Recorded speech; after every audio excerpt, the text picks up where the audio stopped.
we going to sing? Could do some singing. No, it was brief this morning. I was Oh, I was stuck on a train till 8:30 last night and then oof. up this morning and suddenly realized no intro video. So, oh, right, better put something together. But I remembered that I had Dawson Group video, courtesy of Greenfleet, and what brilliant facilities they have at Dawson Group. And we'll be hearing from Sarah Gray a bit later on. Welcome to the Power of the Depot, our webinar for January, and we are cooking on gas. As always, we're here to cut through the jargon and get to the heart of what's aptly happening on the ground in the world of electric transition.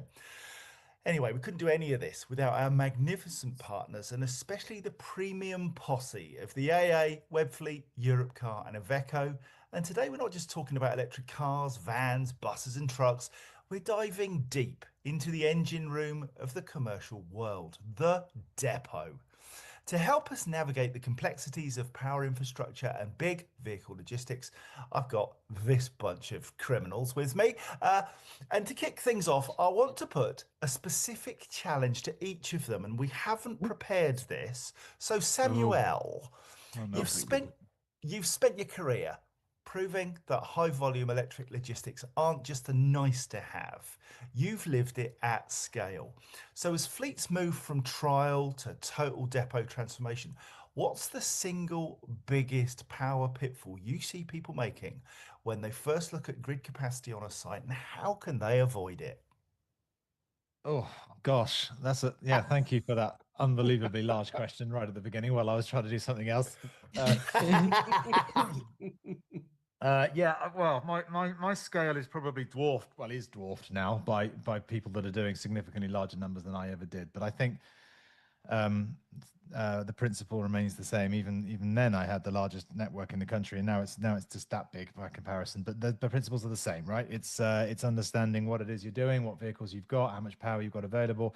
In my day, it was all on spreadsheets. It was all working out what phases could do what and how much power did I need and when did I need it based on the consumption of the vehicles. And I just did a bit of maths. I did a bit of maths and worked it all out and worked out that I was never going to have enough power in my depots and I could never afford to invest in upgrading. So how did I get smart and get clever about finding an alternative solution to that? And I think the principle is still the same today. So I successfully charged 80 vehicles a night with enough power for 30 vehicles every night.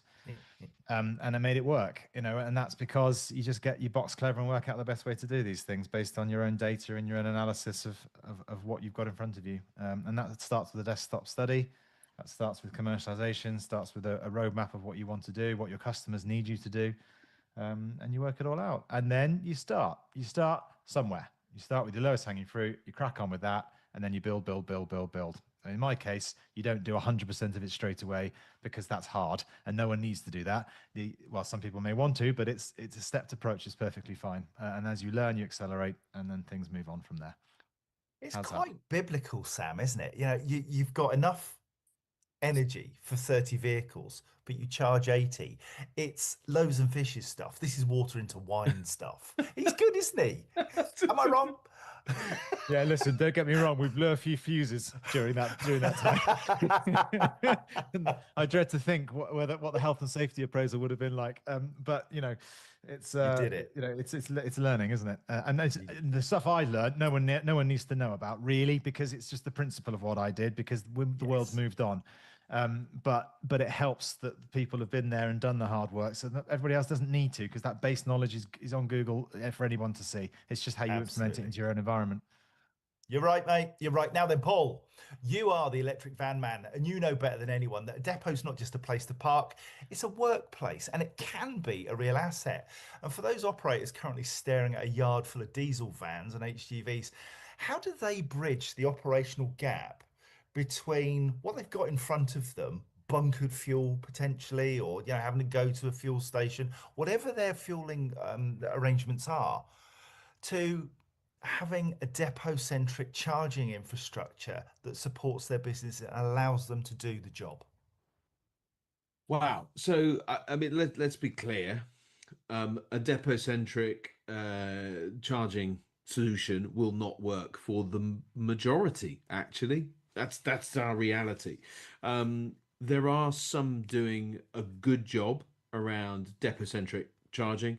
But the reality is it's a mix, and we've used the analogy. There's no one silver bullet, but there is silver buckshot. Imagine the old blunderbuss kind of going off with all that sort of stuff, and there is lots and lots of different solutions.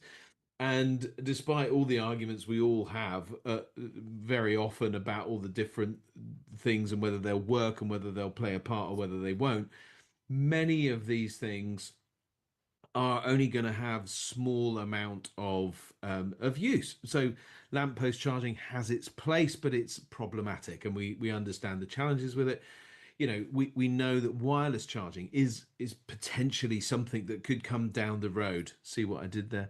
And also high powered charging that can be booked and people can turn up and use. Because the critical element of all of this is we need to get the jobs done. If you talk to the guys at British Gas, they will tell you that they are losing money because of the lack of productivity that they lose when they are operating electric vans.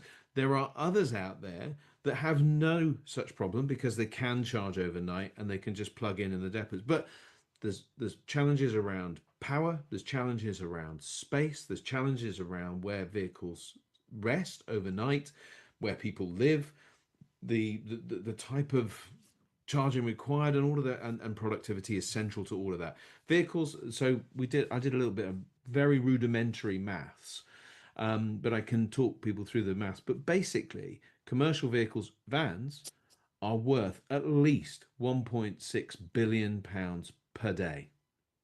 Wow. We've got to keep them productive, and that's the bottom line. And so it'll be battery storage, it will be solar, it will be high powered charging that can be booked, there'll be depot as a service, all of these kinds of things. There'll be on street charging, there'll be all kinds that will solve the problem. But just in the way that the world has changed since Sam kicked off, it's we're moving, it's such progress, and Sam's job would have been made infinitely easier if he had everything at his disposal that we have today. And even that's going to accelerate again on. So that would be my Nobody view. nobody wants to make Sam's life easier. No, that is very Least of all Aw. me, by the sounds of it. But one person who might want to is Sarah. And Sarah, you've got a unique vantage point on the strategy and the user experience behind infrastructure. And when we talk about the power of the depot, it's often about more than just the wires. It's about two things: data and money. What's the most exciting innovation in either energy management or payment platforms that finally is making the business case for depot electrification undeniable? Oh, there's a lot of money in them there, Hills. There really is. And I'm seeing huge appetite in the investment space for people to take that initial pain away. Obviously, they'll have to wait for the expensive grid connection. But in the meantime, deploying things like batteries and load balancing capabilities can kind of get you over the line a bit quicker in today's age, if you've got the space. But back to Paul's point, not everybody has, I guess, the luxury of a depot. But we're seeing businesses forcing themselves to move rather than wait for their grid connection and rebuild where other grid connections are more readily available. That's a massive upheaval, not a bad thing, but definitely something that needs to be thought about, and turning that overhead, that big capex, into an operational model, be that through sharing and selling your energy when you are not using it. And I remember seeing an amazing place in near Rotterdam, which was a bus depot, which the buses are out all day. So they let people charge during the day. So therefore, you're going to need contactless terminals. You're going to need some kind of accessibility software through QR codes or app downloads, whatever. Doesn't matter. And here in the UK, we've done so much research about how best to do that. And I think we're going to cover it off in the next month's webinar. But sharing of depots, bringing in revenue streams, turning something that was a big fat overhead into something that's profitable, and making the most of the grid when it's greenest, cleanest, and cheapest. Yeah, because you've got an energy distribution hub essentially, haven't Yeah. you? This isn't just about looking after your own depot. This is about sharing the asset, making it available to others as an income stream. I saw we had obviously National EV Week just recently, and I got to chat to Naomi, and Jack's Electric Vehicles very kindly reshared a snippet from that webinar, and it reminded me of something. It's such a blur, isn't it, when you're live? You don't hear it all properly. But it was years ago that they did the UPS depot with battery storage as a test. I'm sure it's like 10 years ago. Naomi's online, she'll correct me. But that just goes to show you've got to do something, test and learn, and critically share and save others from having to make the same mistakes again. And that really is why I'm so proud of the EV Cafe. It's so why I love the word collaboration, because that can be as simple as passing on the wins and being open about the lose. Absolutely. And we've got 3 experts today. Rosario Saracho from Drax Electric Vehicles, a colleague of Naomi. We've got Sarah Gray, who's been responsible for the video that we saw at the beginning with that incredible depot where they have battery storage, solar panels, chargers, all of the infrastructure that you could possibly want. And the point is well made, Paul, by you and by Sarah, that ultimately not everybody has that luxury. But where you do have a depot and you do have depot operations, our experts today will be able to guide you through the steps that you need to take to be able to transform from where you are now to where you need to be. And then we've got Dan Bannister, who's done it at scale with Network Rail. If you saw what I did there, that was good, wasn't it? That was Shakespeare. but John, you're absolutely right. It's very exciting, and the power of the depot is very clear, and the one of the things that we'll perhaps explore over the coming months is the ability to share said depots, because the depots are not always being used, of course. And so Welch's are here in Bedfordshire and Cambridgeshire. They've got a couple coming up. We've just seen the launch of another one, and there are things where we can see these coming on stream, and it again, it's just a solution that just a couple of years ago very few people had thought about, and now is really becoming a reality. Yeah, so before we get to our guests, a nugget from each of you, if you would, about the things you've learned when you've seen depots and that work really, really well. And for me, it is the Dawson's experience. If you're going to do this, you have to jump in with both feet and make it work. Believe, do the research, get the numbers right, get the business case right, and jump in. And we'll, as I say, hear from Sarah on the detail of that in a minute. Sam, a nugget from you on electrifying a depot. I think your summary is nice, John. I think if I added a different variable, I suppose it would be buy-in from all levels of hierarchy. So you need the buy-in from a CFO as much as you do the guy that changes the tires or drives the van or whatever, right? You're not going to convert everyone on day one, but I think it's important in the high hierarchy of a business that there is a general desire to find and make that difference. And if you have that across your whole, so I had 120 staff, right? And most of them were bought into what we were doing. Not all of them. Some of them, it was just a job. But what was encouraging was that the majority were bought into what we were trying to do. And that makes a tremendous difference when everyone is pushing in the same direction. Absolutely right. It's all about the people. Pablo, a nugget from you, dear boy. I guess the nugget is that there is help to make this happen. And I think one of the things, how can I do this on my own? Well, you're not. You're doing it in partnerships. And what's been great with the ZHID trials is that they've brought together a lot of like-minded people that you can really draw on that information from. And then you overlay software and you overlay the solutions and all of those kinds of stuff. And every problem that comes up can be overcome, at least in some of the cases, not all of the cases. So I think, believe that these things are possible, and I think that's the critical piece for me. That belief that with collaboration, all these things are possible. Just to add, John, on that one, what is interesting, that nice for Paul to reference the ZHID trials. That is one of the hardest to decarbonize sectors in the HGV world, right? And I have been blown away running one of them, with 30 people in a consortium, 15 hauliers, some of which are fierce competitors, are willing to sit in the same room and talk about stuff. That is rare. Yeah. I've never seen that in the light commercial vehicle world, where FedEx are willing to play with DHL in the same room and talk about the same things and even collaborate in the same consortium. It's never happened. So it's great to see that people are willing, particularly in the hardest to decarbonize sectors, to collaborate, because they recognize that's the only way we're going to make progress. Yeah, the working together, the collaboration overcomes all of the commercial um, reasons why people didn't collaborate in the past, because the mission is worth it. Being profitable is worth it. Sarah Sloman, show us your nugget. Nuggets. I was thinking back to a time, I think it was 2018, when Carl Nicholson, very forward-focused fleet manager at North Somerset Council, was extremely box clever and bought as many chargers as they could from Alphen and what was then Almtronics. But what they did as well was a negotiation with Nissan to have a 50 kilowatt charger put nearby on site, still on their land. Now, this meant they could manage their recharging profile across what was the largest local authority fleet in the UK at the time. But if they ever got stuck, they had a 50 kilowatt capable charger, which is the maximum anyone could ever buy. Now, famously, we caused a queue on the M5 northbound on a bank holiday weekend because people got word of this standalone sole 50 kilowatt charger. And so people were trying to get into our depot to use it. Well, what a great way to do some strategic contingency planning. So you've got what you need, you've done your load balancing, you know that you've got solar on the roof, you know you've got battery storage, you know you've got dual port twin charging Alphens. But if it all goes wrong, you've also got a backup plan. Brilliant. Wise words indeed from the trio.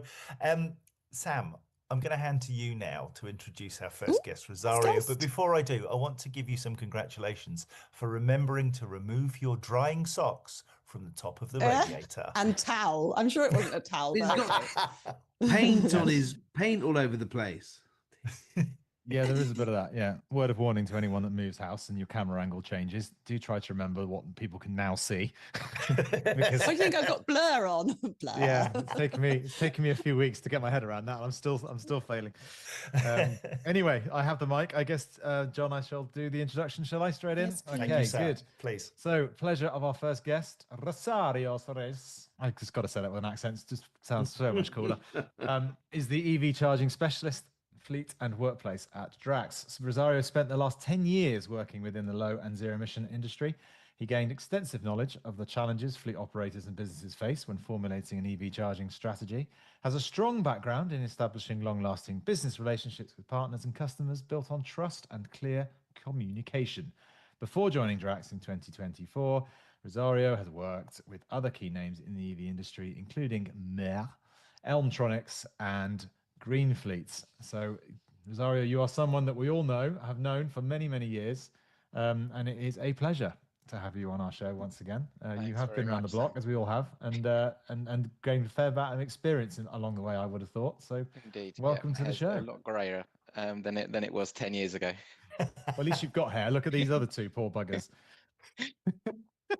Yeah, it's knowing Rosario that did this to me. Yeah, that's about right. Dear Rosario, I'm fascinated to understand about what you bring to the party as Drax Electric Vehicles, because you have so much knowledge, expertise, access to all of the supply chain. How do you go about when you see a depot for the first time and a fleet manager who's never experienced this transition? How do you go about getting them in the right place to start thinking the right thoughts and asking the right questions? So I think Sam kind of covered quite a lot of this actually. Oh. You've got to you start at the beginning, so that is really helping them understand what their site requirements are and get an understanding of how their depot operates, how the vehicles move within that depot, or the kind of health and safety measures need to be looked at in terms of a reverse parking policy, which for EV charging can make things a little bit tricky, and then looking at the power requirements. So what does their existing supply look like? Understanding their maximum demand. Have they got a smart meter that gives kind of half-hourly meter readings? Because that can really help us understand the power available on that site. And then just talk them through it. It's kind of as simple as that. Sam kind of said that he had a lot of spreadsheets. Things have kind of moved on from there. But once you've got an understanding of the basics, what are you trying to achieve on that depot? How do the vehicles operate? What sort of daily mileage do you typically do your vehicles typically move? The sort of dwell time, the number of bays. I think Paul maybe kind of mentioned something about kind of availability of picking up all the vehicles on that site for overnight charging, and then from that you can then start to help them assess what is actually going to be possible from the existing supply, and look at things like charging schedules. So if you've got half-hourly meter readings, then you can actually see the peaks and troughs from that site. When are they going to struggle to be able to charge their vehicles up during the daytime, if that's a requirement? But then actually, is there enough power, like Sam kind of noted earlier, to charge up all of your 80 vehicles, even though you've only got the power to do 30? If that's not possible, then we kind of help them understand what load balancing is, the different types of options that are available, and how that's going to help them, how that's going to work throughout the course of the day. And then, yeah, then you've kind of got the starting of a proper plan to make sure that you've got the right chargers in the right locations for the specific usage case of that depot, and how those vehicles from there are used. So it's very much a consultative process that you go Absolutely. through. And am I right in thinking that you handhold the fleet manager to find the right information? Because you've got this discovery phase right up front. What do we know about the business? And I guess that it's then about identifying the gaps and how you can plug those gaps with information to get the best picture you can to build the infrastructure and the operating systems that you need to be able to keep the lights on, keep the business working. Yeah, absolutely, perfectly summarized, really. So it is hand holding, and Sam kind of said earlier about bringing in the buy-in with the key stakeholders, but actually, from my perspective, it's not just about getting buy-in from them; it's actually getting them around the table, because the way things are moving, and as fleet scale, it's not just going to be about the energy that you've got, but it's actually how you use it. So you are going to need to kind of try and bring in your energy manager, if you've got one, or sustainability team to the table, if you're going to be looking at adding solar and battery storage as part of that whole holistic approach. And then obviously the fleet manager that's going to be looking at how these vehicles are actually going to be operating and used on that depot as well. I'm sure the guys have got questions, but before I ask them, I've got one final question, which is there's loads of people out there who claim to be able to hold your hand and get you to the data and take you through the business case and deliver a quality product. What makes Drax different? Because you are different, and we've all experienced this firsthand. But for those who've not used you yet, what makes you special in this area? So I think from my perspective, it's quite an exciting time within the industry, and I think quite a lot of people have already mentioned the kind of the energy side of things and the bottlenecks, and bringing in kind of new supplies. But from a Drax perspective, we are a renewable energy behemoth here in the UK, and so we look at the whole piece as holistic. So it's not just about EV charging infrastructure, but it's as your energy requirements increase, because your fleet increases with that. Are there times through the day that we can support you with things like asset optimization? So helping you charge the vehicles in the smartest way possible and the cheapest way possible.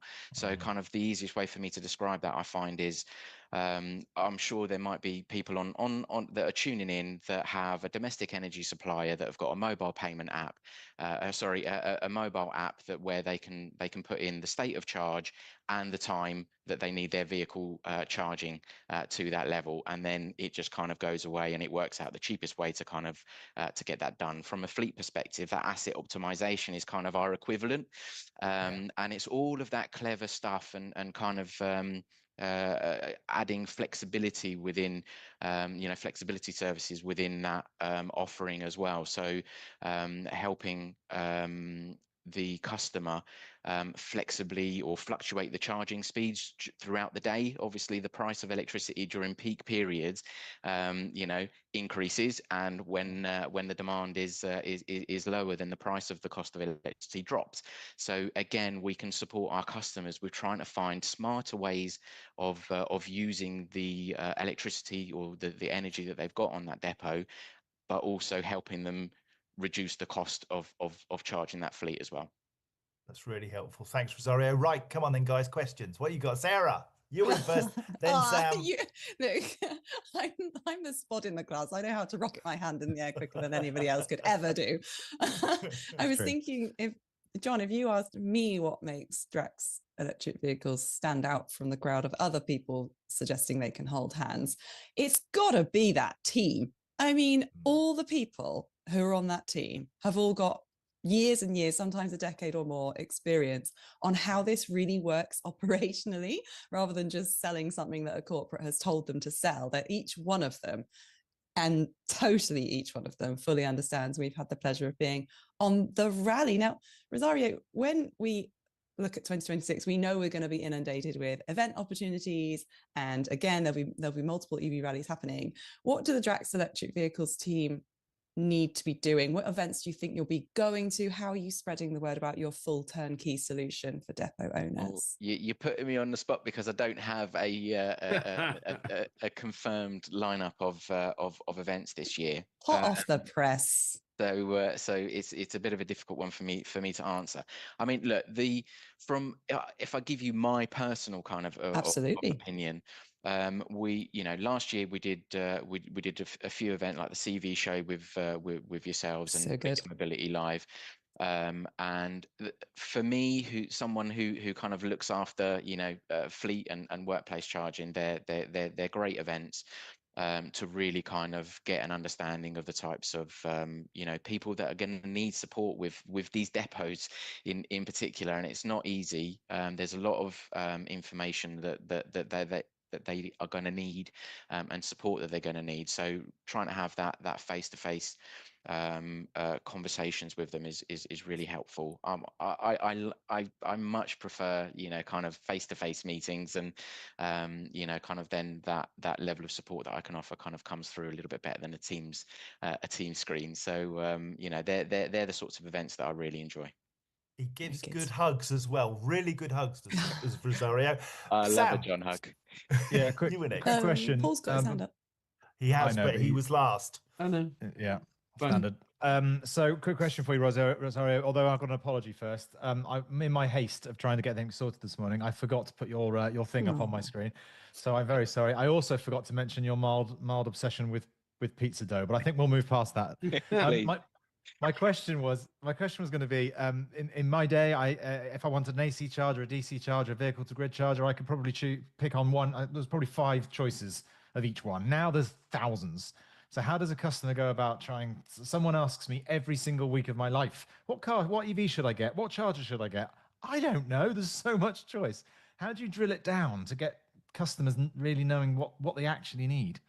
Yeah, so we're quite fortunate at Drax, and we actually have a product and innovation team whose responsibility is to source all of the EV charging hardware, the software that we use, solar partners, battery storage partners, all of that stuff, and making sure that we're up to date with the latest regulations or industry regulations as well.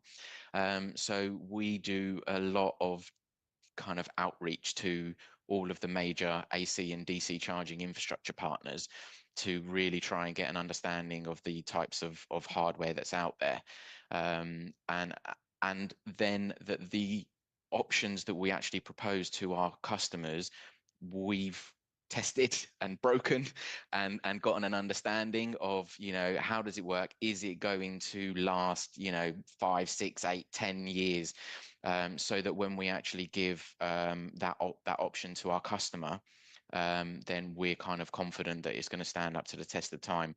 But we also have different options for different requirements as well. So we support some of the major CPOs with installing their DC charging infrastructure. So kind of those options are going to be slightly different to a fleet operator requirement. So it's just making sure that we've got the right options that are gonna deliver for what that customer requirement is on that depot, and it's usage case again. So we don't have one option for DC, we have three, and we've got four for AC. So it's what is the requirement the customer has, this is the right unit, and this is why it's the right unit. So giving them the option of kind of based on their requirements. Great, and that alone is value. It's just such tremendous value to the customer, isn't it? Yeah, doing that work for them. What a mate. Pablo, you got your hand in the air like you just don't care. I just don't care. But I do care, and that's why I put my hand up politely. Oh, so good. So two questions. Well, one not a question, a statement. So Rosario, I can confirm through my contact with Nick, who is in marketing, that you will be at the CV show. Yes, well done. Front and center in the EV Café Village, which, of course, if anybody's considering, there is very limited now, actually, opportunities to join us there. You will also be at Fleet Mobility Live, again with us. So two brilliant events to be along, particularly for Fleet and Rosario. I'm sure you'll have many a wonderful conversation there. And of course, National EV Week, you will be a participant as well. So three things, but there'll be lots more, I'm sure. But the question that sort of sprung to mind as I was going along, because in the white paper, we make a summary and recommendations on right the end, obviously. And it talks about the engagement with the CFOs, facilities, the energy. In terms of you mentioned that different stakeholders, because if I'm a fleet person, right? I'm a van man. When we used to go and sell vans, you talk to the guy that ran the vans and maybe in the odd driver or two, but you didn't have all of these other people. The CFO might come along if the discount wasn't right, or somebody might wrap your knuckles or whatever. But it was very, very unusual to see such a room full of variant people.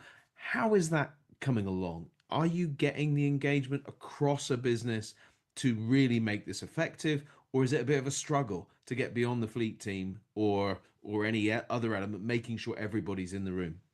So I think it's getting better. The decision-making process can be ridiculous, sometimes, because you've got so many different stakeholders and people that need sign-offs and approvals, etc. When I started, it was kind of still either the facilities or the fleet manager that kind of would look at that.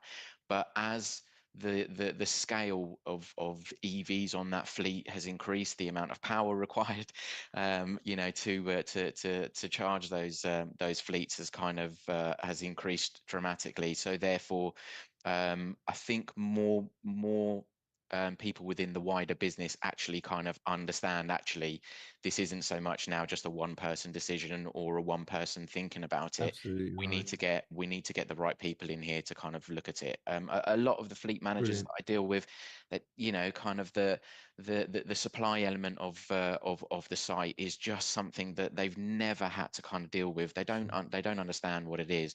So bringing in the people, the facilities people, or the estates people that understand that, and have control over that element, kind of like really is something that's kind of now I think a bit of a given. Good news. John, back to you. I guess he's been great, isn't he? Rosario, thank you so much. Wonderful job, mate. Well done.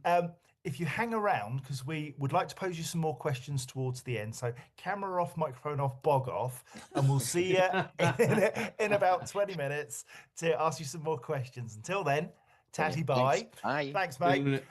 Paul mentioned the white paper. The white paper is from the National EV Week webinars that we did last year. 12 webinars have been boiled down, and the essence of how you make your transition to electric vehicles is now available in a white paper. If you go to www.nationalevweek.com, you can access that white paper. Hop Links on it in the chat. Links in the chat. Get on it whilst it's hot. There are genuine nuggets in there from some of the greatest fleet managers and people involved in our industry. Get it downloaded. Sam, we have another guest, Sarah Gray. We do, but on the note of chat, just noticed Jim Hunt said vehicle to grid in the UK is sadly still not that simple, Sam. I no point did I say it was simple. I completely agree with you. It is the future, but it is not simple. You're absolutely right. But just clarifying on that. Anyway, let's get this back on track. I'm actually going to do it properly this time. Ta-da! There we go. Sarah Gray actually did it on time and in the right way. Right, Sarah is head of ZEV strategy and development at Dawson Group. And one of our biggest fans, I reckon as well. Sarah has been in the rental, leasing and fleet management sector for around 20 years, where she has held roles in account management, consultancy, and most recently at Dawson Group, head of ZEV strategy and development. Sarah ran the first hydrogen LCV trial in the UK.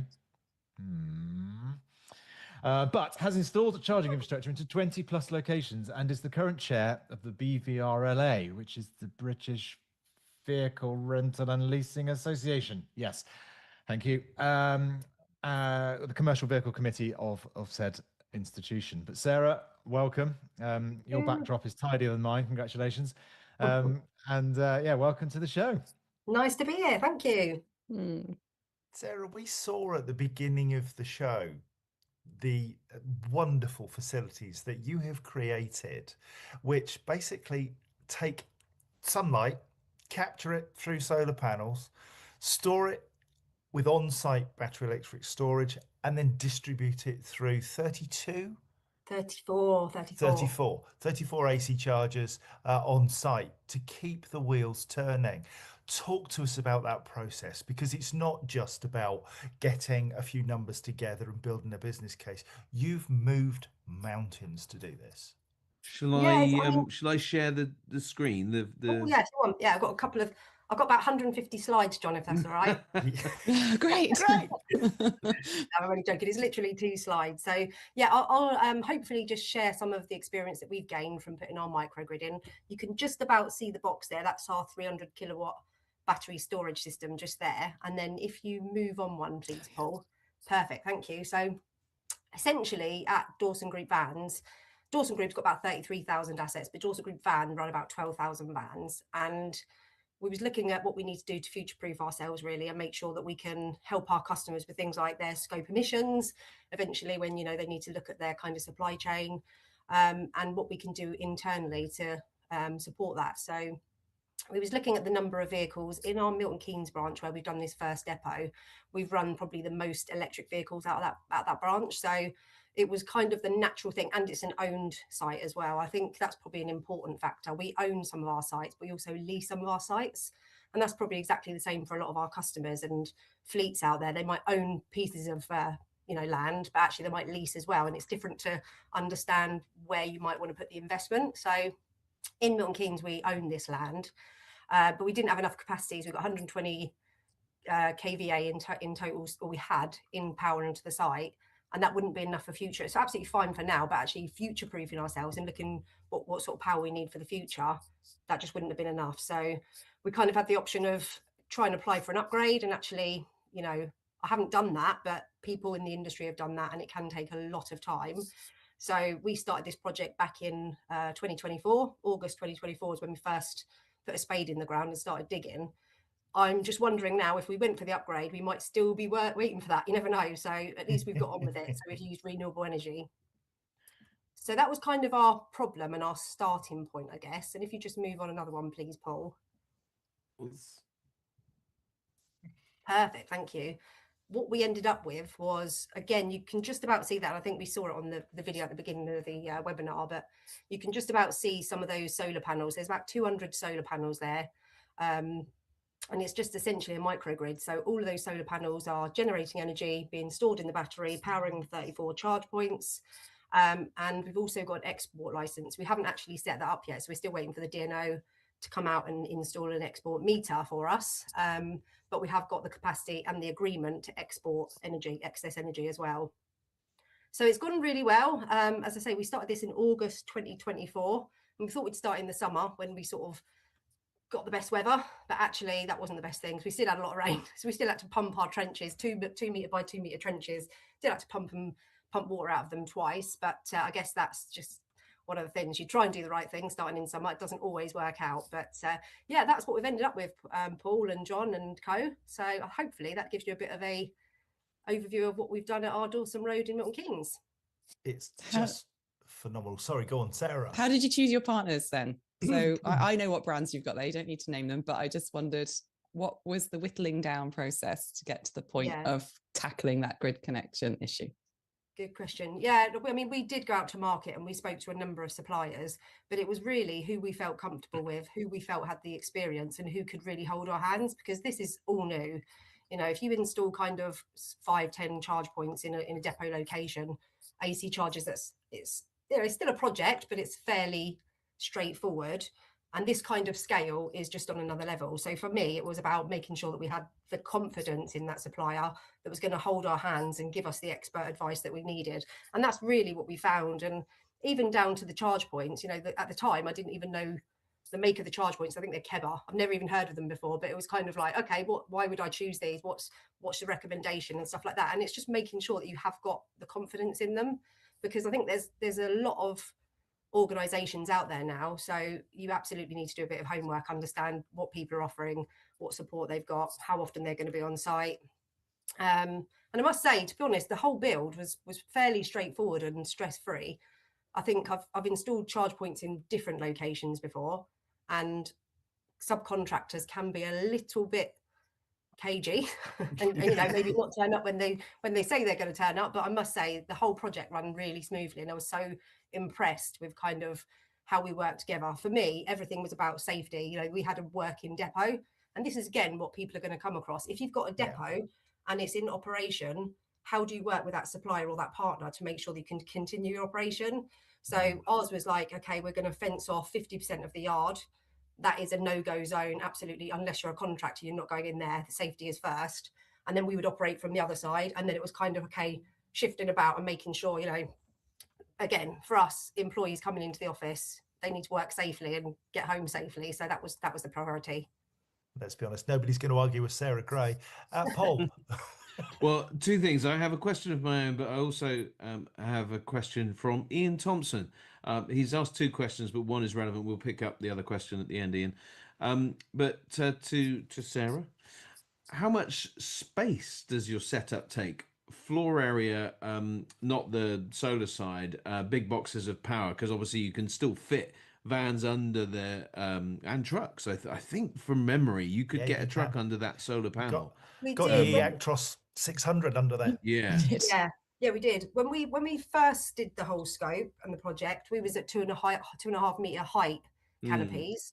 And actually, when we looked at it, you're thinking Luton vans, it might have been okay, but you want a bit of clearance and stuff. Bit squeaky bum, isn't it? Yeah, exactly. So we went back again to the project. This was the whole thing. It's like when you're scoping out the project, things come out the woodwork and you want to make sure that you've covered everything. So we went back and they're 3 meters high now. So we have got that clearance and hopefully, you know, safe. Typically, how much space did you lose from the solar panel? Yeah, with putting that to one side, but the big power boxes and you know, did you ultimately lose usable space? I think what we did, everything in our yard is kind of running tight lines. So you might have 3 or 4 vans lined up side by side. You know, I can't recall exactly how many lines we've got. We lost one line because you've got kind of the canopy cantilevers. So we lost one line, but that's absolutely fine. We just need to get the vehicles out and rent, and then they're not there anyway. So it's absolutely fine. But yeah, no, I mean, again, another consideration, are we going to? Where the battery is, for example, it's just to the side of the working yard. So no problem at all there. That's probably about, what is that? Probably 2, maybe 3 meters square, something like that. But in a place that it doesn't impact, which is fine. And then again, down one of the lines where we've got all kind of like the main switch offs and stuff like that, and all the cabling all comes together. Probably a tiny bit of space there, but it's just one line. At the end of the day, it's really not a problem for us. Which is really good and really helpful from an understanding point of view. And that was my question, really. How many sort of fleet managers, businesses, because I know that you've showcased this as an example to be a showcase, right? This is the really critical piece. How many people have come and taken up the offer to come and see it? I know you had open days and things. Give us a sense of how many people you're influencing with this showcase.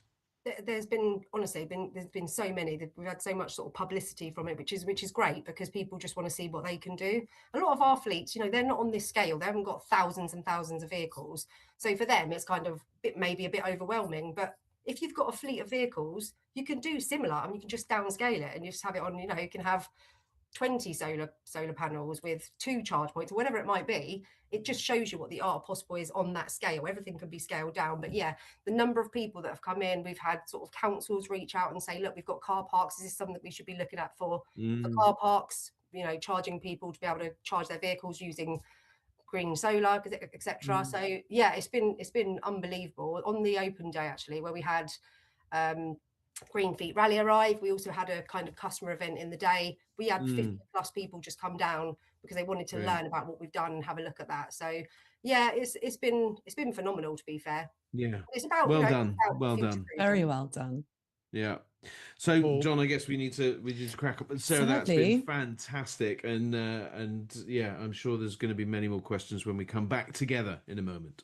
Indeed. Sarah, camera and microphone off. Sarah Gray leading the way. See you in a while. Sam, let's crack on. We will do. I just wanted to very quickly make a point though on the space question that Paul highlighted. Quite often the space that you need and for the extra additional kit, you'll see at motorway service areas as well. You can often find spaces tucked around corners and things that you can find space. One of the challenges though is biodiversity net gain. So you need planning permission. If you're taking green space away, you've got to have to make it up somewhere else. So that's something you need to consider very much when you're making space for things. You might also need to make space for biodiversity net gain somewhere else as part of it. Anyway, I thought it was useful to just point that out. Thanks, right, Sam. then, and finally, there we go. And I forgot Sarah's fun fact about press ups, but we'll come to that maybe later. Right, Dan, there you are on camera. All right, Dan, who doesn't have a fun fact, so I'm not sure why he's invited, is a special projects manager at Southern Region for Network Rail. Wish I could say it. As a special projects manager for Network Rail, Southern's Region, he guides the strategic decarbonisation efforts and ensures they stay on track to meet their net zero targets. He manages both the regional decarbonisation programme and the road fleet team, driving improvements that reduce environmental impact across their operations. That is a short intro to what I think is quite a large remit, is my gut instinct. But Dan, welcome to the show. Thanks, where are you? Was my first question. I am. I'm just next to Blackfriars Bridge in central London. Not in an underground car park, I promise, but could look like it. Yes. All the coding boxes in the background made me wonder. Exactly. And if you are around Blackfriars in central London, do have a look on the rooftop at the absolutely enormous solar installation across the bridge there. There you go. And that's a nice lead into what I was going to ask you, Dan. Talk to us about the power of the depot. What have Network Rail been doing around your depots to keep the vehicles, and especially the electric vehicles, moving? And what changes, adaptations have you had to make as a business to make it work? Yeah, absolutely. So, yeah, we have a significant number of vehicles in Network Rail, just under 10,000 nationally.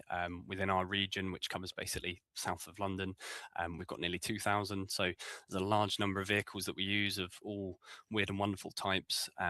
Predominantly, we've moved a lot of our work to nighttime work as well. So the vehicles are typically dormant during the day and used heavily overnight, where we can get access to the track for maintenance and renewal activity. So slightly different to some other parts of the business, some other businesses, which might be predominantly daytime use and overnight charging. So yeah, it's very challenging for us in terms of our depot environment. We don't typically have a lot of vehicles going home. We're very short on space. The logistics around the sites are quite a challenge, and obviously the power challenges are huge as well. So what we do when we're doing large projects to improve our depots, we make sure we get in right from the start there and build in our electric vehicle charging requirements into that remit. The last thing we want to do is build a lovely new depot and then come in the next day and rip up their newly laid car park and install our chargers. But certainly for our older depots, some of them Victorian, it's a real challenge to find the space, find the power, and provide a solution that is going to work for everyone on site and still allow them to get out, do their work with full battery. So yeah, definitely difficult. How hard has it been internally to sell in the value of that transition to EV? Because you guys still rely heavily on fossil fuels, diesel for your trains in an awful lot of cases. There's a mindset which is, you've moved from coal to diesel. Diesel to electric is another massive transition. Has everybody just gone, yeah, great, let's have some of that, or has it been a bit of a battle? I think there's always a battle. I think the others on the call who are talking about, that cultural change piece is really important. So spending time with people, talking about them, showing them a bit of love, and making them realise you're not there to give them something they don't want necessarily, but help them day to day. And then that's where the benefits of the vehicles start to come out. So and also supported in that is not trying to force vehicles into places they probably don't work. So starting with your kind of inner London areas and broadening out from there. So I think my role probably demonstrates as well the way that we're approaching this. I look after our decarbonisation strategy and also our road fleet team, so it's fully integrated into our sustainability team, how we're managing both of those parts of our business. So yes, we're absolutely committed. We've got some very clear targets from the Department for Transport, which really helps as well, because sometimes that means it's not so much a would you like to, but when will you be doing this? So Yes. that always helps us a little bit as well. Indeed, action is always easier when you have a loaded gun pointed at your head. Precisely. Questions from you three. What have you we've got for Dan? 1 million electric miles and counting was one of your recent headlines. That's so impressive over the van fleet that you've got. And obviously you're sustainability manager.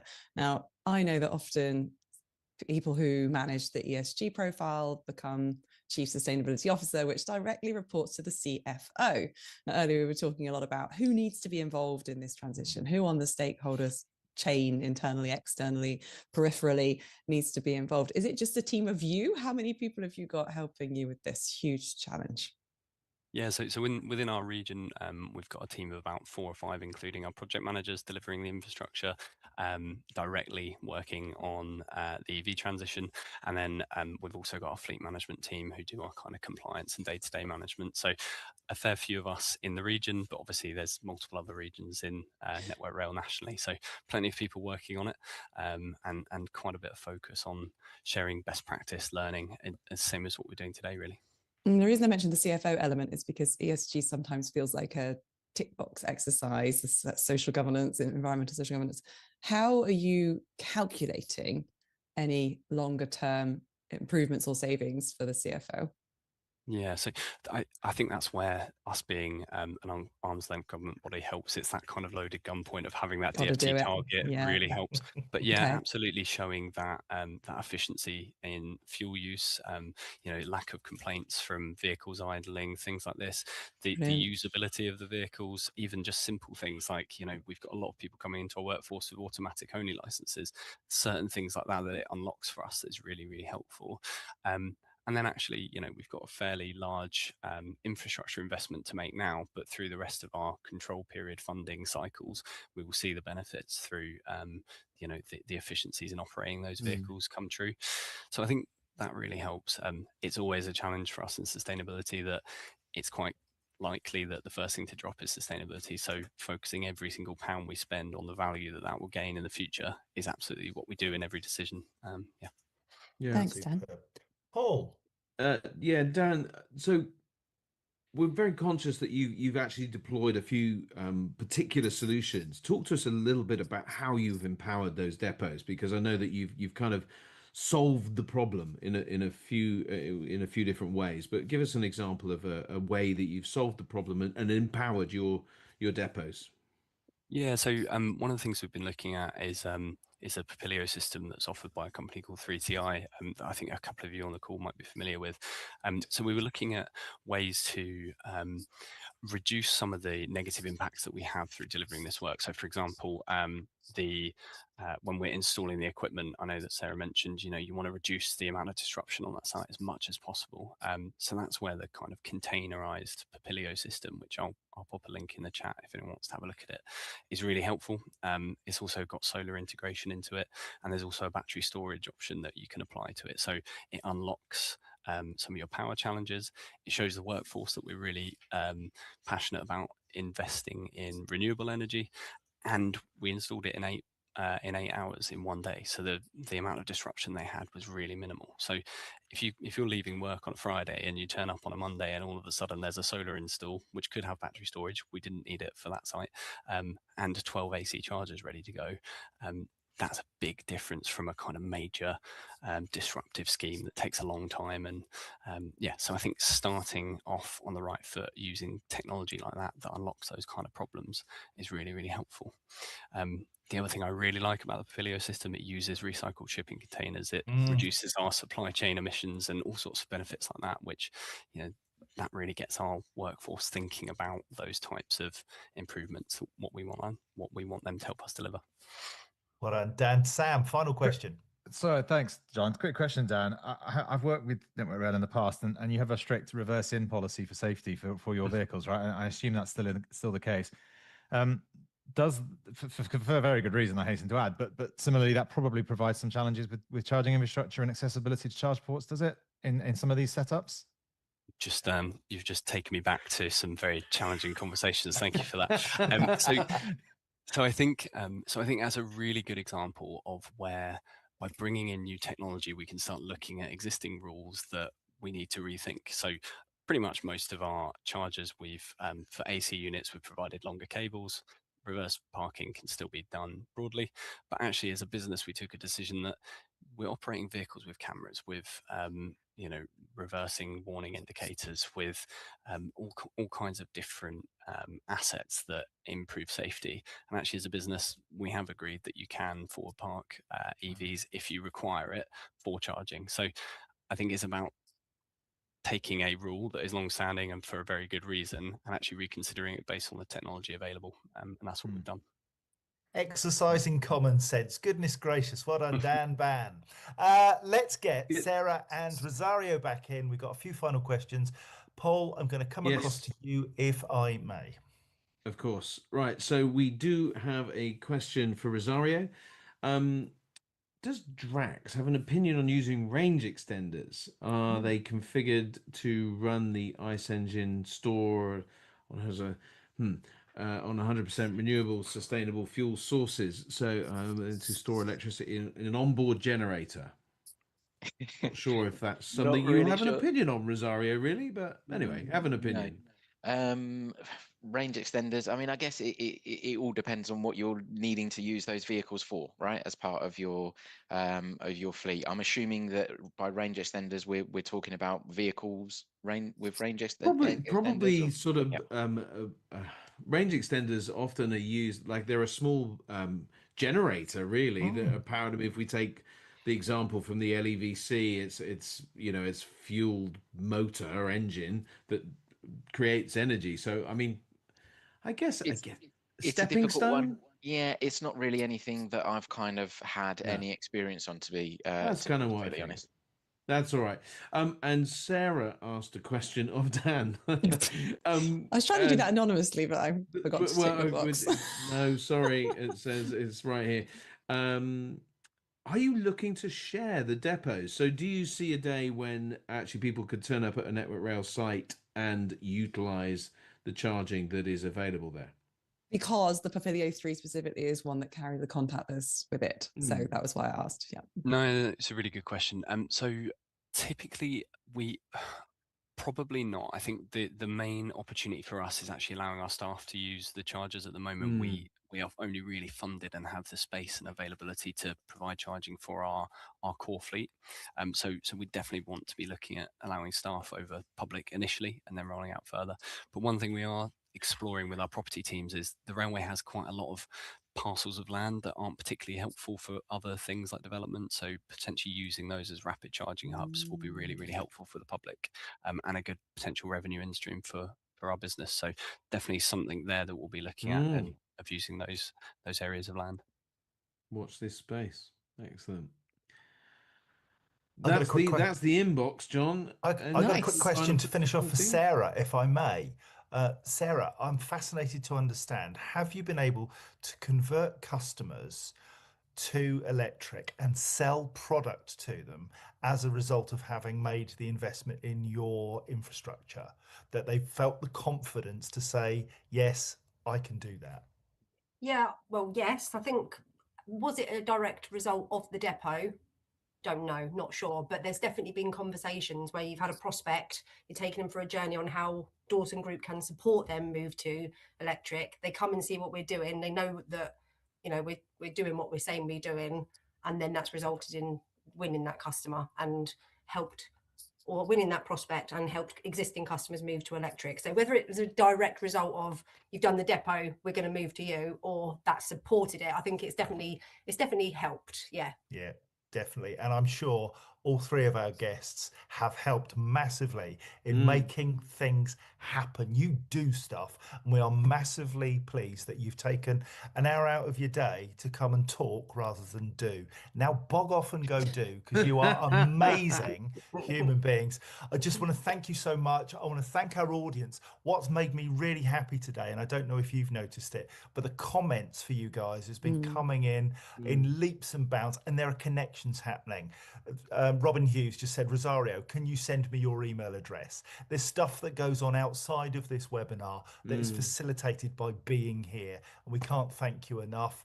To Sam, Sarah, Paul, bless your little hearts, and to everybody at home, thank you for watching. We'll be back next month, and we're going to be talking about V2G, V2X, and all that V stuff. And the following month, we're going to be talking about sharing, because sharing depots is caring. Is caring. Is caring indeed. So we will be back in February. February? Yes. February, And we'll yes. have a bit of a love-in around V2G, and we'll see you then. Until next time, adios. News on Friday, 10 o'clock. Be Hey, there. everybody.